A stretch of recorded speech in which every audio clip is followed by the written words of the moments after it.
Bonjour, ici Valérie Roberge-Dion. Je suis très heureuse de vous accueillir à cette nouvelle édition de l'émission Lumière du Monde.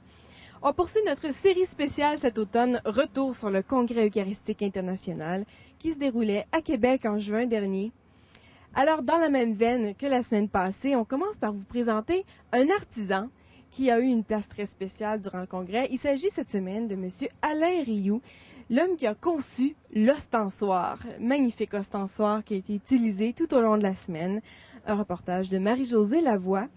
Restez avec nous parce qu'en milieu d'émission, nous aurons la chance de voir l'entrevue que nous avons réalisée avec le cardinal Joseph Tomco. Vous vous rappelez, le cardinal Tomco est le légat pontifical, donc la personne qu'a délégué le pape Benoît XVI pour le représenter à Québec. Un homme que j'apprécie personnellement beaucoup, un homme intègre qui rayonne énormément, très apprécié. Vous aurez sûrement beaucoup de bonheur à le découvrir. Et on termine l'émission enfin par un reportage de Michel Lizotte. Michel s'est penché sur l'organisation incroyable qu'il a fallu mettre sur pied pour recevoir 12 000 pèlerins congressistes à Québec. Quelques 12 000 personnes, c'est pas rien. Il y a eu une organisation très particulière de mise sur pied. Vous découvrirez ça dans quelques instants. Je vous souhaite une bonne émission.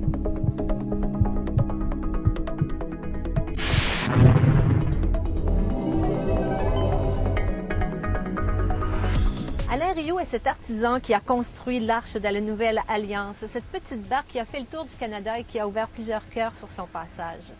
Il est maintenant à travailler une nouvelle œuvre qui sera présente lors du Congrès Eucharistique International, soit l'ostensoir, accueillant la présence réelle, don de Dieu pour la vie du monde.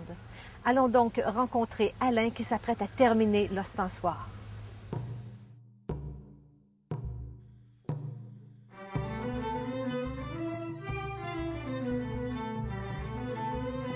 Un coussin, un genre de petit coussin où que l'ostensoir va se reposer, mais pas pour dormir.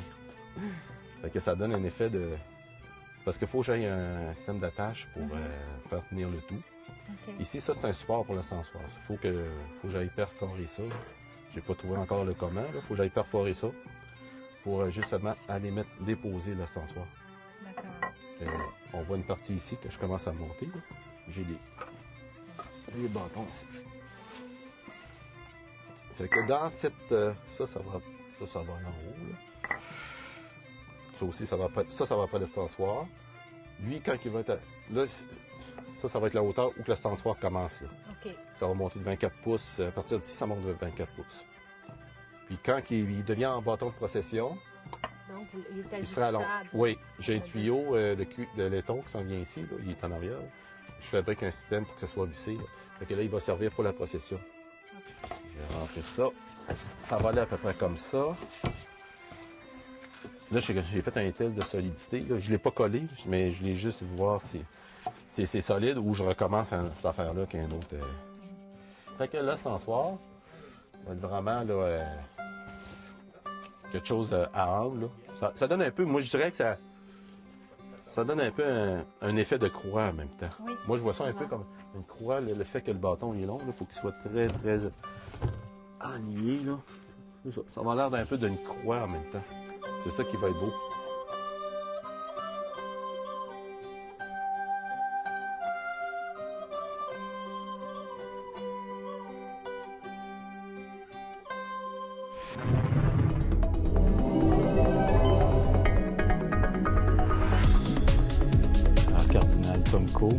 Père cardinal, merci beaucoup de nous accorder ce temps pour une entrevue ici à ECDQ.tv.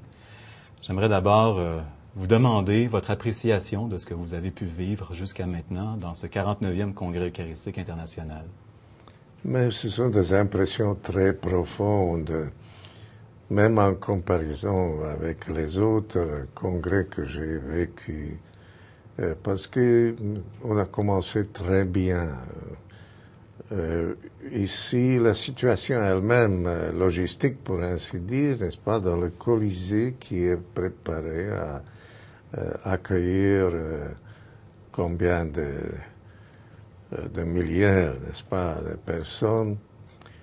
La présence elle-même, le dimanche, n'est-ce pas, j'ai un peu regarder, mais il n'avait presque plus de place, n'est-ce pas? Alors, ça encourage immédiatement, et après, il y a des choses très belles, très positives que j'ai trouvées ici. Et il y a l'attention extrêmement profonde, intense. Pour parler, quand j'ai prononcé mon homélie le dimanche, je sais pas, j'ai une certaine sensibilité pour ça, mais l'attention du peuple, c'était très beau. La première chose. La seconde aussi, la musique surtout, qui est excellente, mais de haute qualité. Et les autres petites choses, n'est-ce pas, tout est concentré ici. Vous avez les chapelles d'adoration. La jeunesse a un propre espace, n'est-ce pas. Et il y a la possibilité aussi pour le restaurant. Et tout ça fait, je pense, c'est une promesse, pas seulement promesse, c'est déjà un acte, n'est-ce pas, pour une bonne réussite du Congrès du Québec. À l'avenir, vous espérez que ce Congrès eucharistique ici à Québec aura quel impact dans le monde et dans l'Église? Oui, c'est bien que vous soulignez aussi dans le monde et dans l'Église, parce que c'est un congrès international. Hier, j'ai eu l'audace de dire que on devrait même parler d'un congrès et des congrès eucharistiques de l'Église universelle. C'est plus approprié, n'est-ce pas? C'est l'Église universelle qui est ici présente, surtout dans le dimanche, le dernier jour, n'est-ce pas, quand il y a la Statio Orbis. Statio Orbis a une signification théologique de ça, que quand les représentants de l'Église entière, de l'Église universelle, se retrouvent ici, sont invités et accueillis par l'Église particulière de Québec, n'est-ce pas, se retrouvent avec le Seigneur de l'Église, le Seigneur qui est dans l'Eucharistie pour l'adorer, pour lui offrir l'hommage, le respect, les prières. Alors, oui, c'est l'Église entière qui se trouve. Et nous avons besoin de ça parce que vraiment, le monde, l'humanité a besoin de ce supplément d'âme. Sinon, nous sommes en plein consumisme. On a vaincu le matérialisme idéologique, à peu près, on peut dire. C'est pas si clair encore. Mais on est tombé dans un matérialisme qui est vraiment cruel presque, n'est-ce pas, qui nous porte à vivre au niveau simplement du consumisme. Oui. Alors je pense que la présence de Dieu incarné dans l'Eucharistie dit et doit dire à Simon quelque chose. Je pense que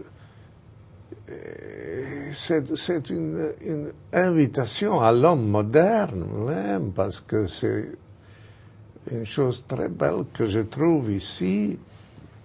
Ces initiatives qui sont latérales, qui ne sont pas exactement centrales à la célébration eucharistique, à la liturgie, etc., mais qui offrent Dieu, on pourrait dire, Dieu eucharistique, la spiritualité, l'esprit, les valeurs de l'esprit offrent au monde et à l'homme moderne, même s'il n'est pas un croyant ou s'il est un demi-croyant. Alors je pense que ici, à Québec, je trouve des nouveautés qui sont très valables aussi pour l'avenir, pour les autres congrès, comme aussi une certaine perfection qu'il y a dans l'organisation. Parce qu'à Guadalajara, par exemple, il y avait toujours, chaque jour, un peu de difficulté. On a toujours commencé avec la messe. Après la messe et la communion, les gens voulaient faire un peu de petit déjeuner, n'est-ce pas? Alors ça a créé le problème parce que pour les invités après de retourner pour la catéchèse, c'était une difficulté vraie parce qu'il y avait toujours 17 000 personnes dans un espace très grand aussi à Guadalajara. Ici, on commence différemment. La messe est à la fin. Il n'y a pas le problème de petit déjeuner qui crée la pause, etc. Oui, c'est mieux organisé, je pense. Il y a beaucoup de choses qui me plaisent vraiment. Aussi, le Colisée, c'est assez idéal pour une assemblée comme celle-ci. Les Québécois semblent avoir beaucoup apprécié votre intervention. Vous y faisiez référence ce dimanche lors de l'ouverture officielle.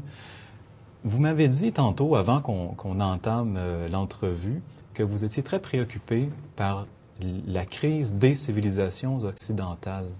Comment l'Eucharistie peut venir soulager, régler ces crises? Oui. La première chose, on parle de la crise de la civilisation occidentale, mais quelqu'un dit que ce soit une hypothèse. Maintenant, aujourd'hui, on peut dire que c'est beaucoup plus qu'une hypothèse. Mais on parle d'une crise qui n'est pas simplement crise économique. Ça n'entre pas. On peut vivre dans un welfare state, mais dans une crise d'humanité, de valeurs humaines très profondes. Quand l'homme arrive aujourd'hui avec cette technologie qui ne veut pas être liée par l'éthique, par les normes, par quelque chose, quand elle arrive à toucher le principe nature humaine, alors nous sommes vraiment dans le danger de perdre l'homme, pour ainsi dire. De vouloir le transformer, créer et transformer. C'est très dangereux, immensément dangereux. Prenez aussi la famille.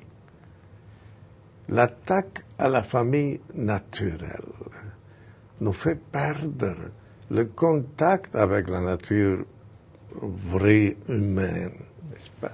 Parce qu'on la déforme dans les théories, et pas seulement en théorie, parce que c'est ici le problème, on commence simplement à vivre dans une manière, dans les formes qui sont contraires à la famille naturelle, n'est-ce pas? J'ai découvert pendant mes études de sciences sociales, n'est-ce pas, j'ai découvert un auteur américain qui m'a toujours vraiment intéressé. Il est très fameux aux États-Unis, c'est Pitirim Sorokin, d'origine russe, n'est-ce pas, mais les Russes ont d'intuition très profonde, n'est-ce pas. Et il parle surtout, il a étudié dans une manière scientifique les constantes dans l'évolution des civilisations. Parce que Gian Battista Vico a énoncé dans les civilisations, dans l'histoire des civilisations, des étapes. L'étape d'évolution, il y a la montée, il y a le sommet, et après, les civilisations commencent à aller vers la décadence, n'est-ce pas? Le déclin. Oui. Et une civilisation passe après dans une autre civilisation, mais presque dans une manière invisible. Alors ce n'est pas la fin de l'humanité, parce qu'il y a ces passages, et alors une autre civilisation arrive et se développe mieux, dans une manière plus favorable. Nous sommes où maintenant? Pour moi, nous sommes déjà en déclin. Et c'est surtout ce que Pitirim Sorokin appelle une constante, par exemple, c'est seulement une, mais très importante, la famille. Oui.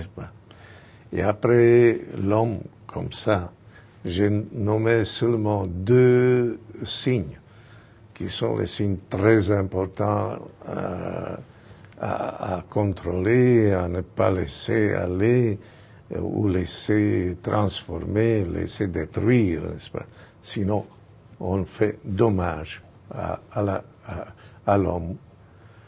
L'homme moderne, alors, a besoin d'une reprise, n'est-ce pas?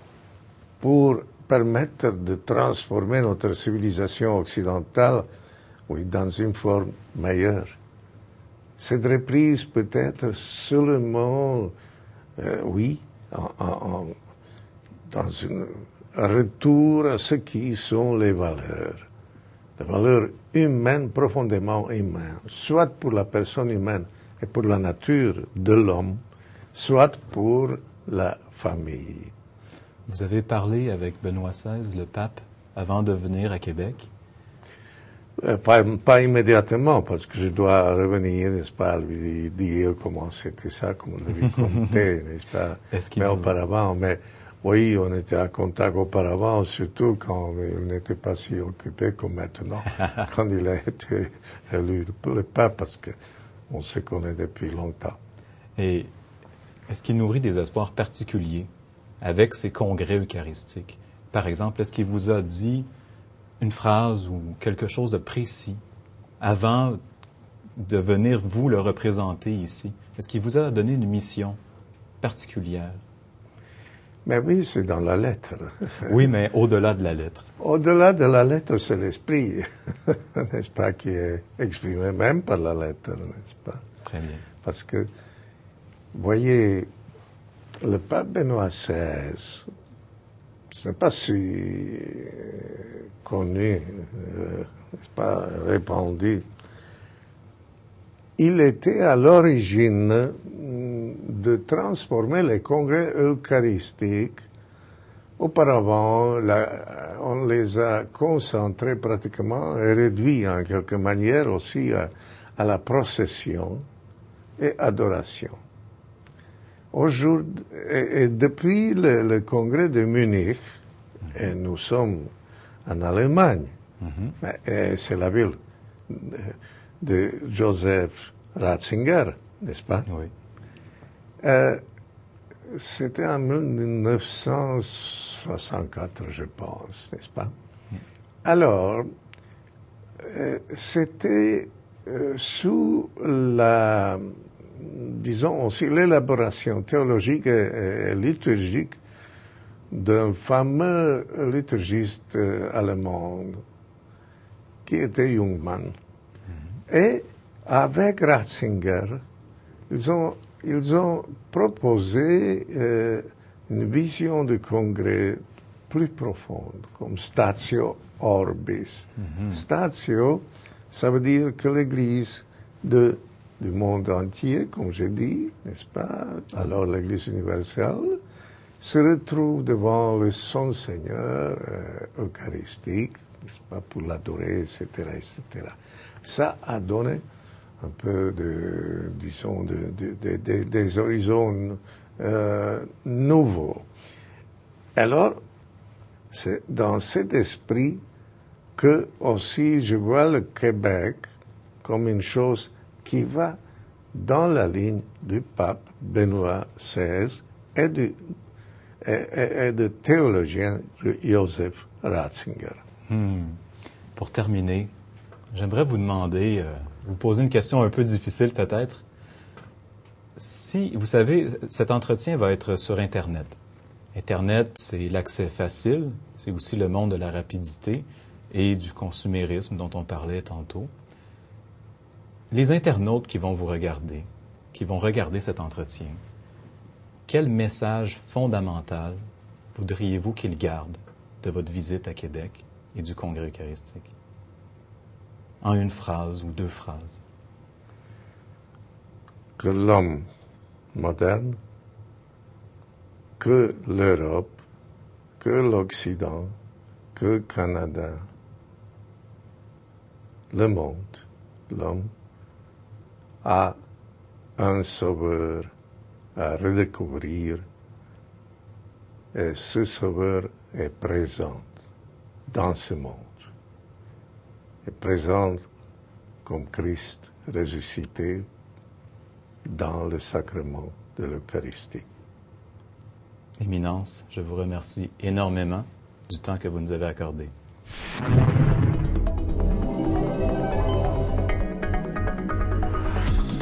Le premier congrès eucharistique d'envergure internationale eut lieu en 1881 à Paris. Il avait rassemblé 300 délégués à cette époque, un chiffre bien inférieur aux 11 000 que Québec s'apprête à accueillir ces jours-ci. Maintenant, de quelle façon ces gens sont-ils reçus chez nous?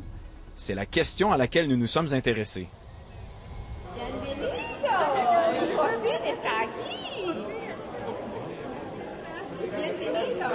Denise Ouellette fait partie des 2000 bénévoles recrutés par le CEI.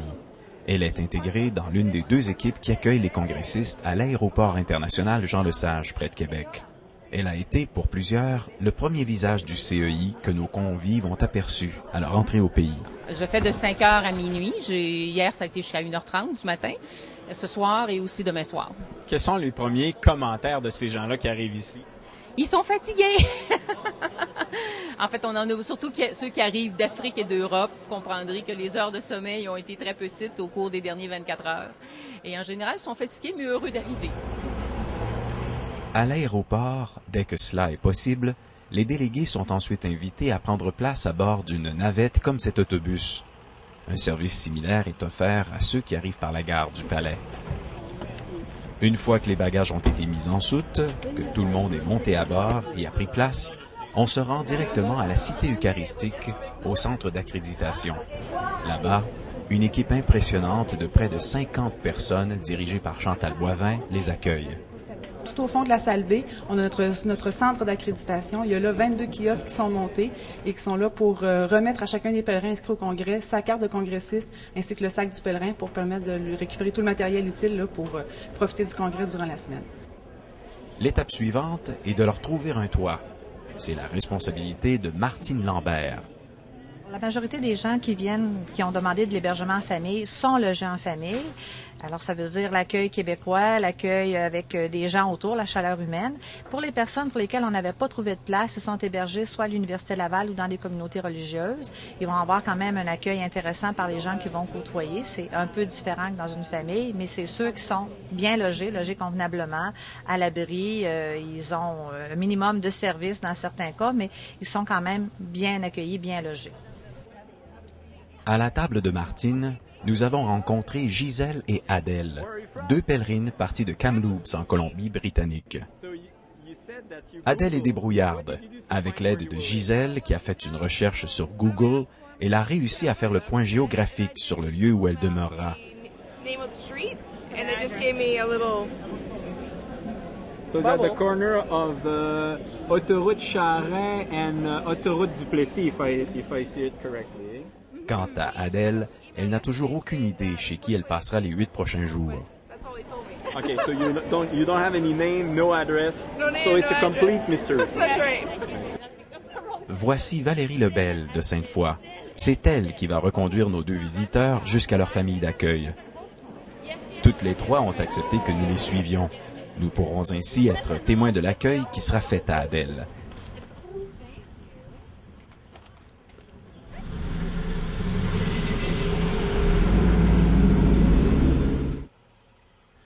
Elle résidera finalement chez les Lévesque à Sainte-Foy.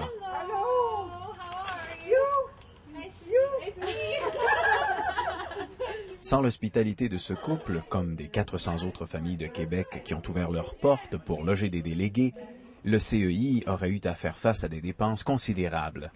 Leur service, offert gratuitement, est donc fort apprécié. Il y a tellement d'heures qui ont été données par des centaines de personnes, les gens qui accueillent, les gens qui ont travaillé dans les paroisses pour faire les jumelages, pour faire le recrutement de familles d'accueil. C'est un travail énorme et on n'aurait jamais pu faire ce qu'on fait aujourd'hui si on n'avait pas eu tous ces gens-là. Le nombre record de délégués accueillis par une seule famille est présentement de 7.